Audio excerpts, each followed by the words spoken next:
어쩜 이렇게 시간이 안 가는지 정말 버스 안에서 고인 이불 속에서 고인은 언제나 너에게 고인. Halo, aku Wulan Sabrina Rohmatika dari Prodi Sastra Indonesia, Fakultas Bahasa Seni dan Budaya, Universitas Negeri Yogyakarta. Nah, di sini aku mau review salah satu novel yang dulu itu laris banget di kalangan anak muda. Nah, jadi awalnya sebelum karya ini menjadi sebuah novel, jadi karya ini tuh ditulis di sebuah akun Twitter dan dipublikasikan juga di akun Twitter tersebut. Nah, kemudian dikembangkan menjadi sebuah novel. Nah, siapa sih yang nulis novelnya? Nah, jadi penulis dari novel ini itu Kak Dian Farah. Nah, Kak Farah ini kelahiran tahun 2000 dan anak keempat dari 4 bersaudara. Nah, saat ini Kak Farah ini melanjutkan pendidikan di salah satu universitas negeri di Bandung dengan prodi Hukum Keluarga. Nah, novel ini itu judulnya apa sih? Jadi, novel ini judulnya adalah Dikta dan Hukum. Aduh, jatuh. Dikta dan Hukum. Oke, jadi novel ini tuh masuk dalam genre drama romance. Nah, setelah menjadi novel, karya ini kemudian dikembangkan lagi menjadi seri web yang diproduksi oleh The Company dan disutradarai oleh Kak Hadrah Dayeng Ratu. Nah, selanjutnya aku bacain dulu terkait tentang sinopsisnya. Jadi, pertama-tama cerita novel ini mengajak kita ke dunia Dikta, seorang mahasiswa hukum yang pintar, kaya, baik hati, rajin, penyayang, dan juga ganteng. Nah, Dikta ini dijodohkan sama Nadira. Nadira ini masih SMA kelas 12, punya karakter yang lebih ke arah males-malesan. Terus, Dikta dan Nadira itu banyak yang mengumpamakan mereka itu seperti air dan juga minyak. Konon takkan pernah bisa menyatu, tapi di dunia fiksi apapun mungkin terjadi. Nah, walaupun awalnya mereka kayak langit dan bumi, itu akhirnya mereka bisa saling melengkapi satu sama lain. Hal ini mungkin rumit saat Nadira punya pacar. Nah, Dikta pun juga menganggap Nadira hanya sebagai adik dan teman masa kecilnya saja. Pada awalnya mereka menolak perjodohan ini, namun karena orang tua, akhirnya mereka nurut. Kemudian waktu berjalan, Nadira mulai jatuh hati sama Dikta karena sikap baik hatinya. Terus dan begitulah kisah cinta antara Dikta dan Nadira dimulai. Pasti ada drama yang mewarnai hubungan mereka yang rumit. Rahasia besar yang Dikta sembunyikan mulai terungkap, dan akhirnya mereka pun gak selalu mulus sesuai rencana. Terus pada akhirnya Dikta membuat wishlist yang berisi hal-hal yang ingin dia lakukan bareng Nadira sebelum pergi jauh. Nah, pasal pertama, dasar hukum yang mengikat kedua belah pihak, Nadira dan Dikta. Mereka dijodohkan oleh orang tua mereka dan harus nurut.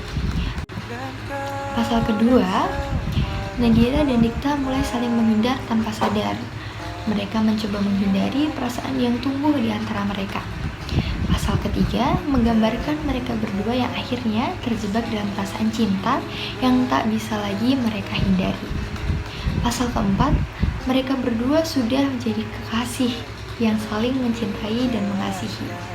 Nah, pasal terakhir tentang kewenangan semesta yang menentukan akhir dari cerita mereka yang mereka kira akan abadi meskipun akhirnya gak bisa bersama.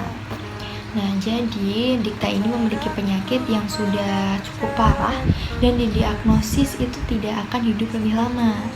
Bahkan sebelum wishlist dia terpenuhi, dia sudah harus pergi menghadap Sang Pencipta dan meninggalkan keluarga dan juga orang yang dicintainya, Nadira. Nah, kemudian ada salah satu bagian yang membuat aku tertarik, yaitu bagian Dikta dan kepulangannya. Aku bacakan sedikit tentang sepenggal cerita bagian ini. Dikta dan kepulangannya. Jalanan Bogor terasa senggang. Langit sudah gelap dan titik-titik hujan meninggalkan jejak di kaca mobil. Sejak tadi, Nadira hanya menatap lampu kendaraan yang berlalu lalang. Nadira dalam perjalanan pulang bersama Theo. Mereka sama sekali tidak berencana membuka obrolan. Keduanya kalut, hati mereka gelisah memikirkan seseorang yang saat ini sedang berjuang mempertaruhkan nyawa. Ternyata kemungkinan buruk benar terjadi. Nadira mulai menyesali keputusannya untuk mengiyakan ajakan Dikta kemarin. Nadira berusaha meyakinkan diri bahwa semua akan baik-baik saja, dan Dikta akan segera sadar. Nadira meremas kedua tangannya saat sakit luar biasa di hatinya mulai datang. Nat, khawatir itu wajar. Merasa rapuh juga sangat manusiawi. Gak apa-apa buat terlihat kuat tapi jangan terlalu dipaksa. Lo tuh sama persis kayak Dikta, jangan ditahan ya.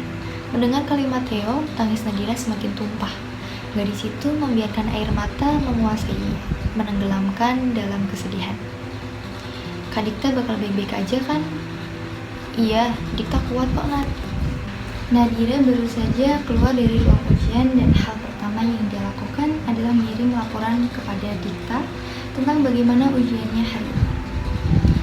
Selama 3 hari berlalu, Nadira tidak banyak bicara, hanya fokus dengan soal-soal. Tujuannya hanya satu, lulus dengan nilai bagus dan membuat bangga Dikta.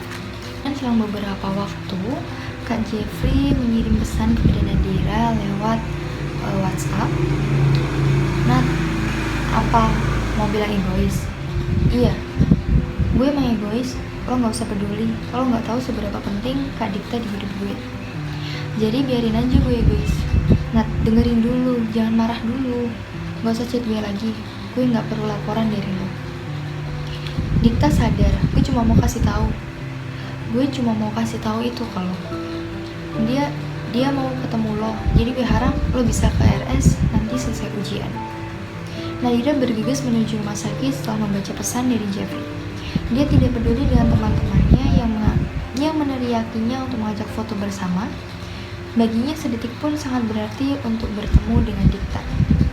Selama di perjalanan, Nadira tidak henti-hentinya membacakan rasa puji, terima kasih kepada Tuhan karena masih memberikan keajaiban untuk Dikta. Namun kebahagiaan Nadira pudar ketika Jeffrey menjemputnya di lobi dan menuntunnya berjalan menuju ruang ICU. Hari ini adalah jadwal Atu yang menungguku di luar ruangan ICU. Berjaga-jaga apabila ada kabar dari perkembangan Dikta. Atu menunggu ketiga temannya di bangku seri. Tak begitu lama, datanglah ketiga temannya bersamaan melangkahkan kaki mereka mendekat kepada Atu dengan sorot mata penuh harap akan ada kabar.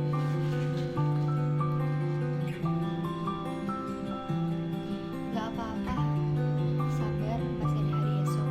Juni merangkul Atu. Anjirlah, sabar terus. Jeffrey terlihat menahan kemarahan. Gue bingung mau marah ke siapa. Tuhan itu beneran ada gak sih? Jeff, udah. Theo memegangi pundak Jeffrey, membawa anak itu untuk duduk agar lebih tenang, tapi usahanya ditelis. Reaksi Jeffrey membuat suasana jadi canggung. Mereka sama-sama lelah, sama-sama takut. Setiap hari bergantian untuk menjaga Dikta di tengah-tengah perkuliahan. Dengan amat pelan dan hati-hati, Nadira duduk di sebelah bangku samping ranjang Dikta. Ketika melihat wajah pucat Dikta yang sedang tertidur, dia tidak kuat menahan tangis. Nadira mengelus tangan Dikta lembut. Hal itu membuat Dikta terbangun dan membuka kedua matanya. Kalau tadi rasa sakitnya masih bisa ditahan, harus lihat senyum Nadira dulu, supaya bahagia perginya. Nadira kembali menjatuhkan air mata dari sudut matanya. Dia tidak tahu harus menjawab apa. Nadira harus bahagia, karena kakak akan terus lihat kebahagiaan Nadira, dan ikut bahagia dengan apapun pilihan Nadira. Nat, boleh lihat senyum terakhir? Dengan sisa-sisa tenaga Dikta meminta, dengan sisa-sisa kekuatan pula, Nadira menatap Dikta, mengulas sebuah senyum dengan air mata yang membanjiri wajahnya. Cantik, Nat. selalu cantik.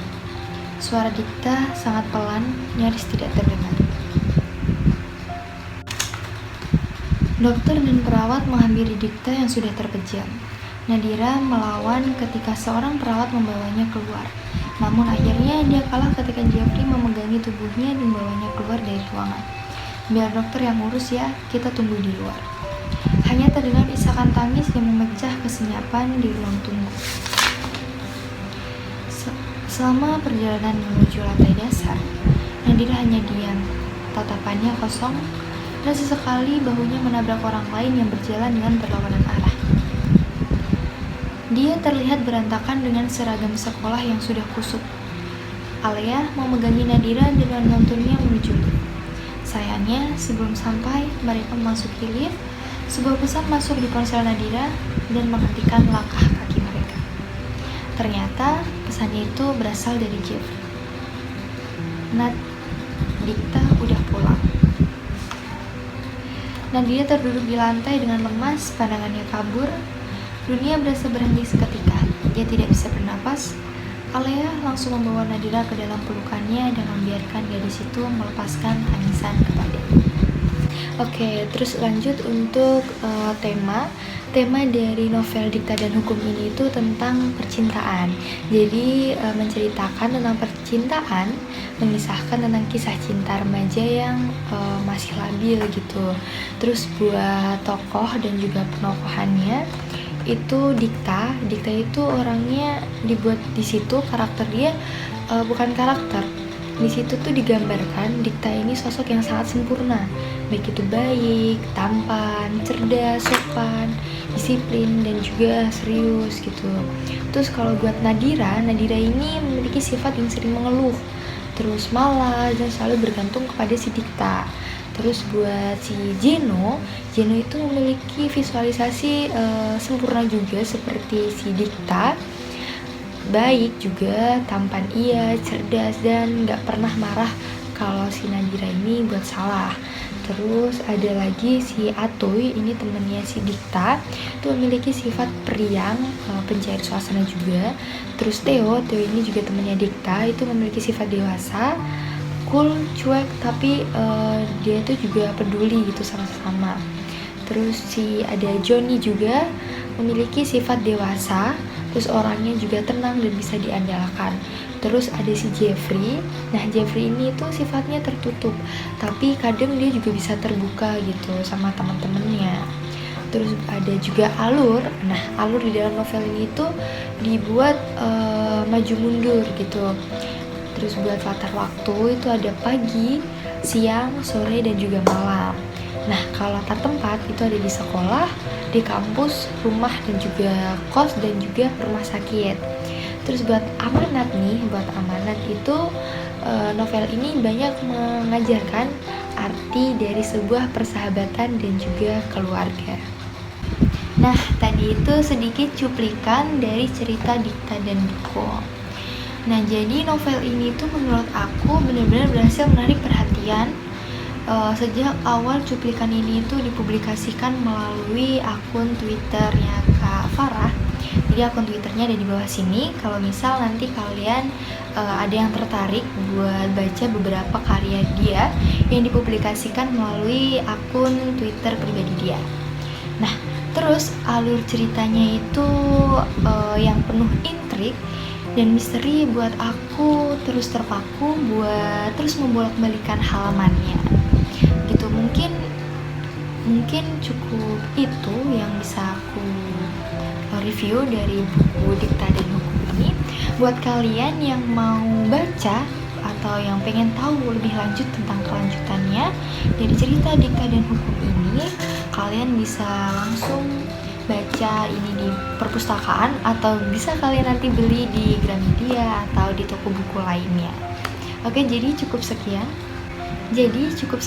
review buku Dikta dan Hukum versi aku. Aku tunggu review versi kalian. Dadah.